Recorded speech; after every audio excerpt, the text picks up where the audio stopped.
Welcome to Dialogues in Afro-Latinidad, a podcast dedicated to amplifying and elevating Afro-Latin American and Afro-Latinx histories, cultures, and communities. I'm your host, Dr. Michele Reid-Vazquez. Join us for conversations with experts and artists to learn more about Afro-Latinidad. Venga. I'm delighted to welcome today's guest, Dr. Dalia Antonia Caraballo Muller. Dr. Caraballo Muller is Associate Professor of History at the University of Buffalo and is a bilingual, multicultural, multiracial researcher and educator. Her twin passions are the study of the African diaspora in Latin America and the Caribbean, which includes her book, Cuban Immigrants and Independence in the 19th Century Gulf World, and the study of transformative learning models in higher education. The through line that connects her historical work and her work in education is the concept of impossibility.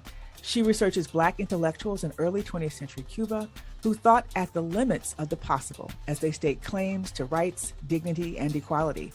In the classroom, Dr. Caraballo Muller applies this through the Impossible Project, a learning experience that invites her students to stretch their minds and think at the limits of the possible in order to dream up new futures for our ailing world and planet. While she is committed to opening minds and opportunities for all her students equally, supporting Black and Brown student success is core to her personal and professional mission. Thank you so much for joining me today, Dalia. Thank you for having me. I'm honored and delighted to join your list of distinguished guests on this podcast. Well, trust me, the pleasure is all mine. So let's just jump right in. So you grew up in New York City, and now you're a professor of history at the University of Buffalo. How did your early life shape your professional interests in Afro-Latin American and Afro-Latinx communities? Oh, thank you. Let's see. I mean, my work, both my research and my pedagogical work, is very personal. Growing up multiracial and multicultural in New York City, frankly, I remember fundamentally not fitting in.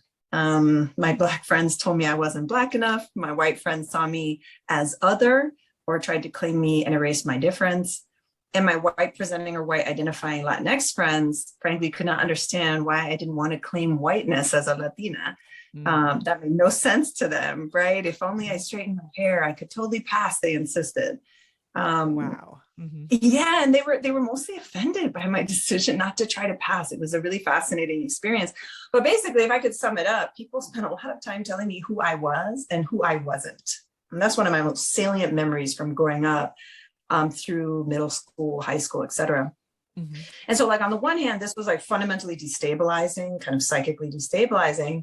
But on the other hand, it was really empowering because I feel like I learned pretty early, even if painfully, right, how to exist in between and how to assert my right to be complex. And here I'm thinking sort of what comes to mind is, Caribbean theorist Edward Glissant's concept of opacity. I feel like I learned to assert my right to opacity.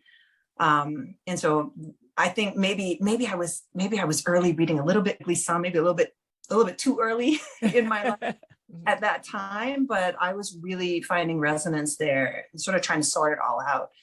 So I really feel like my work in my research as an historian and my pedagogical interests and projects as they're developing are really, really rooted in that experience of being in between and having to navigate that. Yeah, it's a really powerful space that you talk about in terms of what it does, as you said, to your psyche and how it helps you, the formation of your identity, of your interrelationships in that context. They can be quite powerful. And so I know that you're passionate about studying the African diaspora in the Caribbean and Latin America, and then applying transformative learning models in higher ed. And just wanted to know, you could tell us a bit more about why you were drawn to these areas. Kind of, I presume they expand from what you were talking about in your early childhood, and also as it connects to the evolution of your research on Black intellectuals in Cuba, the Impossible Project. Just tell us all about it. Yeah, okay, for sure. Yeah. Okay. So my early attraction to history, was born, I think, as I sought to understand my past and my present in context, right? Like that, I remember that was ninth grade. I had a really great history teacher, but I feel like the world opened up to me in terms of my the sort of tools and skills and I was acquiring even that young to sort of think about the past and the present. I could immediately apply that to my context. So and like my birth and chosen family ties connect me to a lot of places, right? Puerto Rico, Mexico, Cuba, Chile, Spain, even Switzerland, right? Mm-hmm. So like my lived reality is transnational, right? And thus my research has always revolved around people in motion or people out of place. As I've sort of looked back on all of my projects, I've realized like these are the folks I'm interested in, you know, and I think it is a reflection of my own those early childhood traumas and tortures and trials and tribulations, but also, you know, the family that surrounded me, right? I mean, my family, I was in New York City, I had family all over the world, but even my entorno, right, in New York City was really, you know, really radically transnational all the time. And so that to me was in some ways normal.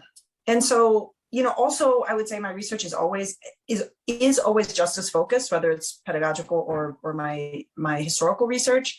And that very much tracks with, you know, my concern around issues of justice, racial and otherwise growing up, right? Like that was something I found really early on and has always been part of my life and always a driving motivation. And the way in which I approached my research deeply influences my teaching and education work. So I figure what might be good is for me to talk about just both and how they're connected. So more specifically, my research took me first to Cuba and Mexico. That was started back in 2000. It's been a while. Mm-hmm. And through that first book project, right, I traced 19th century Cuban revolutionary emigres in Mexico during the 1890s. That's the book you referenced, Cuban Emigres and Independence in the 19th century Gulf world. And the project matters to me because I was able to reframe both Mexican and Cuban history by centering these transient Cuban border crossers, mm-hmm. and by observing how they changed in their new environment and how that environment changed in response to their presence. And so this led me to articulate this idea of the Gulf world that's in the title, which is a notion inspired by several colleagues in Mexico who talk about the region as the Golfo Caribe, which is a formulation I've always really liked. And so what I was observing in my research could simply not be captured in a binary, you know, Cuba-Mexico framework. Rather, those Cuba-Mexico connections that I was seeing needed to be understood as evolving in a space that of this interconnected Gulf world, right? A world that was multidimensional. Absolutely. And so that book, Cuban Emigres, right, at core is about the forging of solidarities of resistance against despotic state power. Right. But I look at both sides, at the conservative ideologies that bolstered state power and the resistance solidarities that challenged it. Mm-hmm.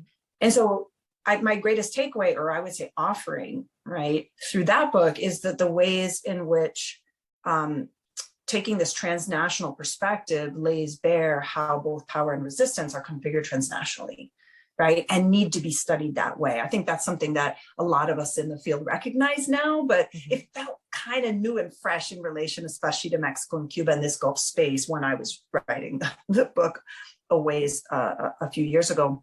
Mm-hmm. And then you mentioned the second project. So my archival explorations in Cuba over all those years yielded material actually for my next two book projects. And the one I'm currently working on considers what I'm calling African world-making practices in early 20th century Cuba. And so both like and unlike the multiracial exiles and refugees that I study in the first book, the African-born and African-identified people that are centered in my second book saw themselves as out of place in Cuba at the turn of the 20th century. And I'm interested in how they articulated their own non-belonging, mm-hmm. and endeavored to carve out what I'm also tentatively calling at this point an Afro future beyond what was intellectually and politically available or acceptable at the time in Cuba and elsewhere. So I argue that what they envisioned, right, was impossible, but that not for that should it be ignored or marginalized, but rather I'm interested in understanding what made it possible for Africans in Cuba to articulate the impossible, right? I'm just going to say, I love this. I mean, I've heard about this from other presentations you've made, and I've just been fascinated with that project. And again, and just thinking, but kind of the broader project of people in the diaspora saying, you know what, I'm claiming this. This is who I am. This is what I'm doing. You don't have to like it, but you need to make some space. Yes, exactly. That is what these folks are doing. Yeah. So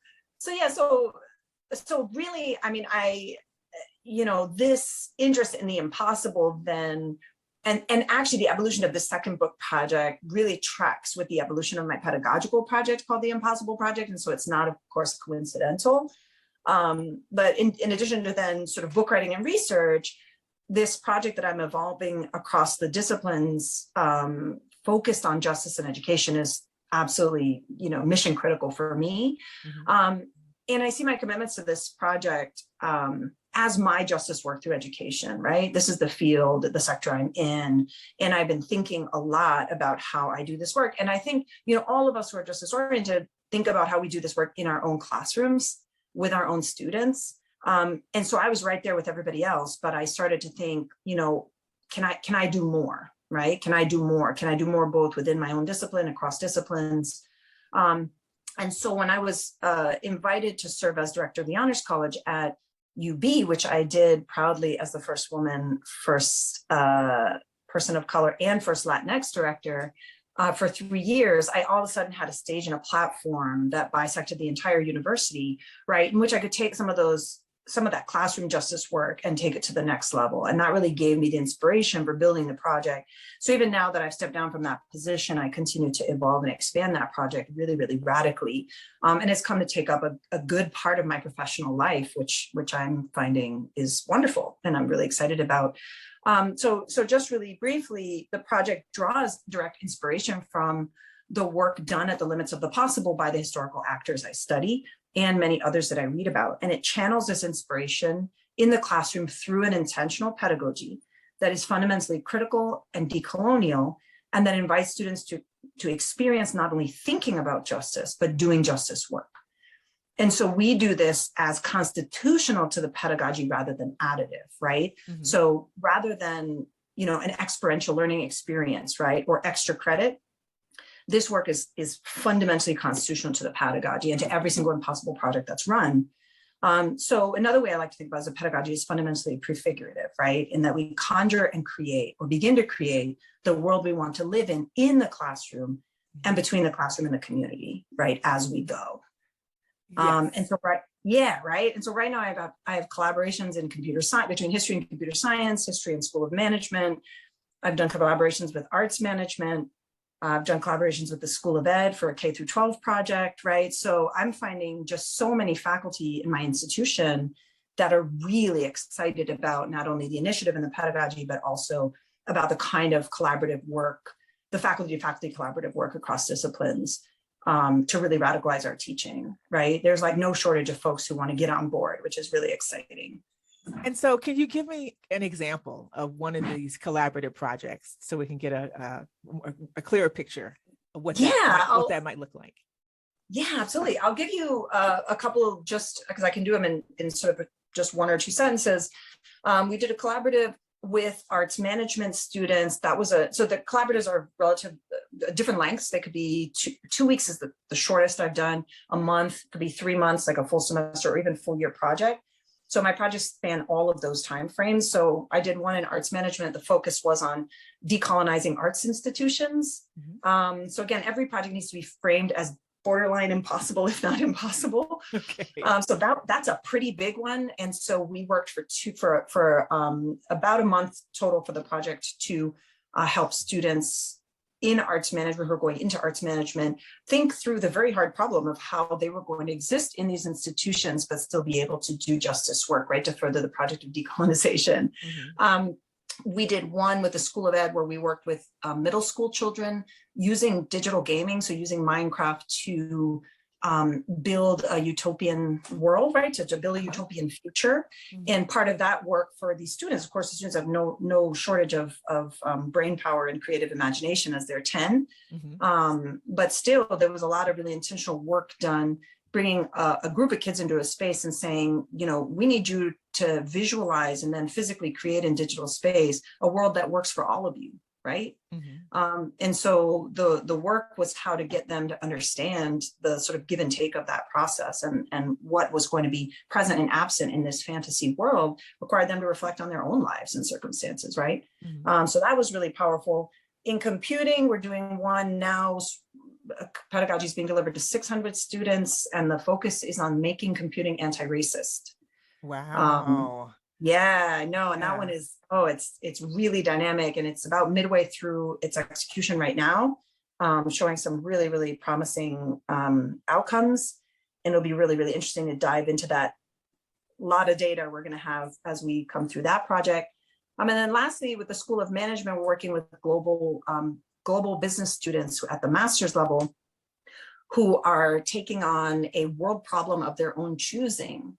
And they're working across country lines, time zones, and in some cases, languages, Mm-hmm. to be able to visualize a solution to the problem that they propose. These are mostly drawn from the UN Sustainable Development Goals, as framed as the big problem that we face in our world today. So those are some. They're all in some stage of process right now. So it's all very exciting. Yeah, that is amazing. I'm looking forward to learning more. We'll have all the information, the links to the website on the Impossible Project on our site. And so thinking about all those pieces, from the impossible identity, political pieces that you pull out from the historical elements, and then looking, putting that through line to your work in the 21st century. How do you think this work contributes to our understanding of Afro-Latin American and Afro-Latinx communities? Thank you. I think fundamentally my work contributes or builds our understanding of Afro-Latin American Latinx communities, because my work is about them, and in some cases for them, right? So at a research level, the work is about bringing forward Afro-Latin American Latinx stories and histories and stories that have been erased, suppressed, ignored, glossed over, right? Mm-hmm. At the level of the education work, I think by resignifying the classroom, right, and what goes on inside the classroom with my colleagues across disciplines, I'm creating spaces for Afro-Latin American Latinx students to be seen, heard, and to thrive. And I would say that generally for students of color, and also students that are in some way non-normative or considered non-normative, right? Mm-hmm. So since the projects always require students to carry their work out into the community, another element is that I always partner with community organizations, currently mostly that work with Black and Brown youth and families in Buffalo. And many of those families are Afro-Latinx or Afro-descendant. So through those partnerships, I'm working to provide material and intellectual resources to community members in a way that's respectful and collaborative, and is focused on supporting their community work. At the same time, my students learn valuable lessons through that process, of thinking critically about historical problems, developing creative solutions, and working in respectful cooperation with community members and leaders, right? So I think at both levels, my research interests focused publications, the concept of impossibility and the way it ties my intellectual interests and my pedagogical interests, and then the way in which I execute the work in the classroom, collaboratively with colleagues, with my students, and out with community members, is all meant to do justice work in and for these communities. That right?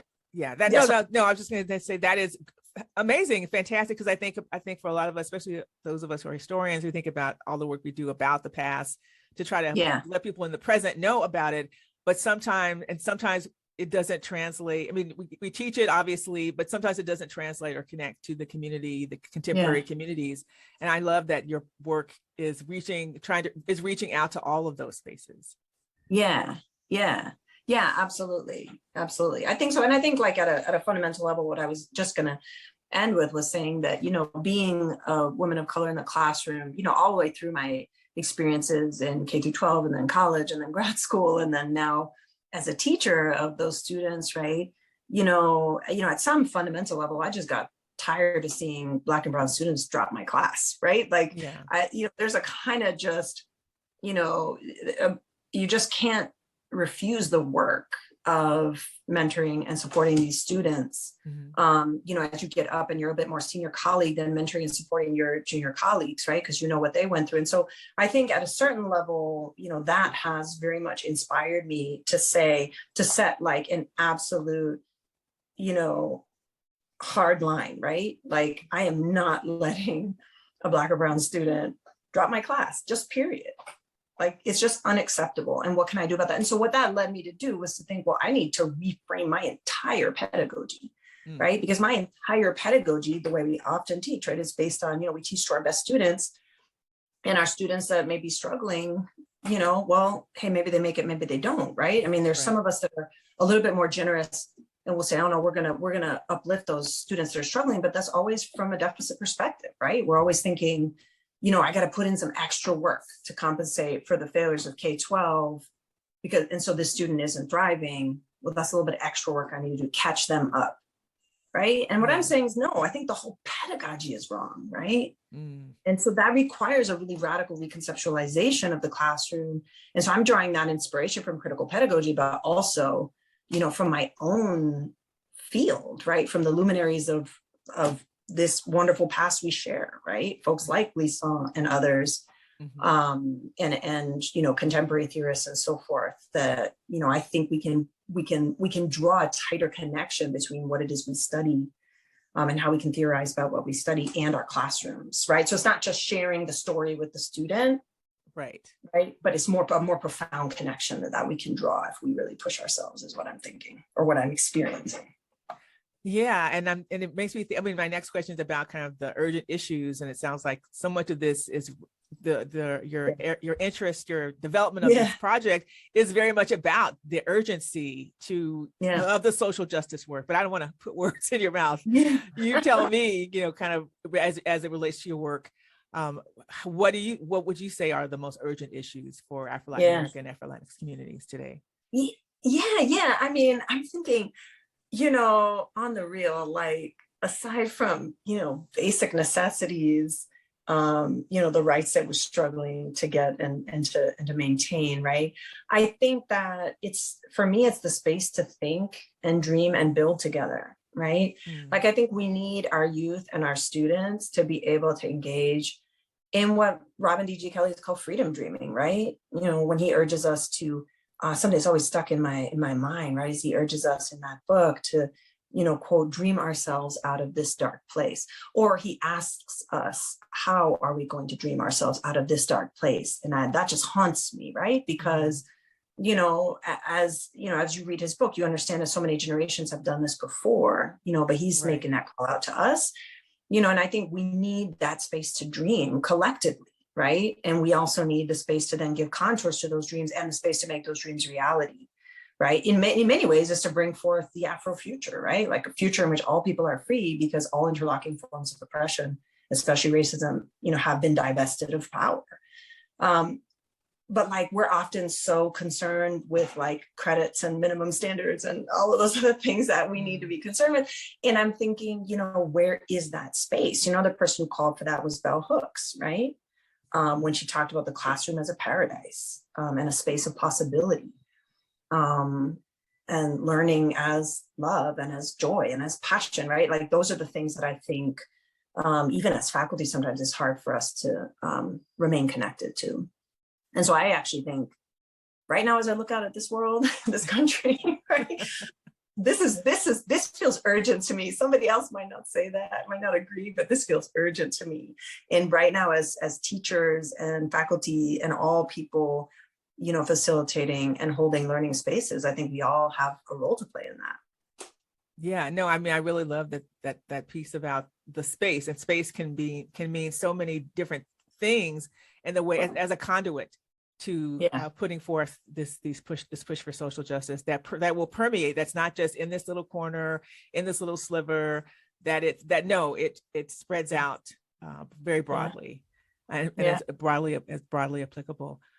As we kind of wrap up things here, I wanted to say, ask, in addition to your publications, your book that we mentioned, and then the Impossible Project, as well as your personal and professional website, what other specific specific kinds of resources would you recommend to people interested in learning more about what you do in terms of the African diaspora in Latin America, in terms of education? What's been inspiring you in this realm? Yeah, that's a great question, and I think I could be here all day with so many recommendations. But I mean, I think right now, as I'm taking, so I'm very much with the teaching work and my research work. It's very much a praxis, right? Like I'm on the ground practicing and also theorizing and reading at the same time, which is such a rich and very challenging way to work. But so, from reading, I'm really steeping myself a lot in Afrofuturism, so Afrofuturist works, but also critical work on Afrofuturism, Caribbean theory, critical race theory, and more. I'm just taking so much in. But some of the books that are sort of sitting with me, these are the books that are, make it to my desk. They're not on my shelf, and that I'm going to keep picking up for a while. There's some I would recommend reaching back and rereading and holding close texts like Frantz Fanon's Black Skin, White Mass. And I mentioned Edward Glissant's work, specifically the book Poetics of Relation, are two really, really important works for me right now. I'm also trying to stay in the ring here with Sylvia Wynter. She's tough and absolutely brilliant, and giving me a mental workout. And I'm thinking her work through Catherine McKittrick's edited collection called Sylvia Wynter on Being Human as Praxis is just brilliant. And a really good way into Sylvia Wynter's thinking, which is, I think, just essential for like anybody alive today. I think she's brilliant. But Frank B. Wilderson on Afro-pessimism, Christina Sharp in the Wake, Zakiya Iman Jackson Becoming Human.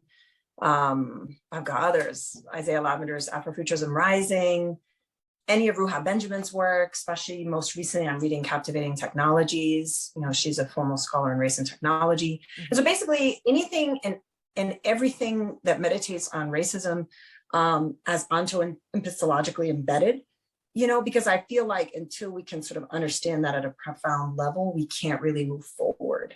So the way race is embedded in the very concept of the human, right, and of humanness, and so that's the sort of rabbit hole I'm happily down in. I was like, I'm typing furiously, taking some notes. I'm like, oh God, many of these things are on my shelf or on my list of things to read. I'm just trying to find the space and the time to get to it. You're right. That's why they're on the desk, because you just take those 10 minutes, you just have to find them. But you're right, we're all so busy. Well, I just want to thank you so much, Dalia, for joining us today and sharing your work and your passion and dedication to this arena and Afro-Latinidad. And I look forward to future conversations. Wonderful. Thank you so much. And thank you so much to your listeners. This has been a wonderful experience. And I look forward to continuing to listen to the podcast and all the great guests that are on the docket for the next several months. Great. Thank you so much. Thanks for listening. If you enjoyed this episode of Dialogues on Afro-Latinidad, please subscribe to our podcast and tell a friend. For links to the resources mentioned in the interview, visit our website at michelereidvazquez.com/podcast.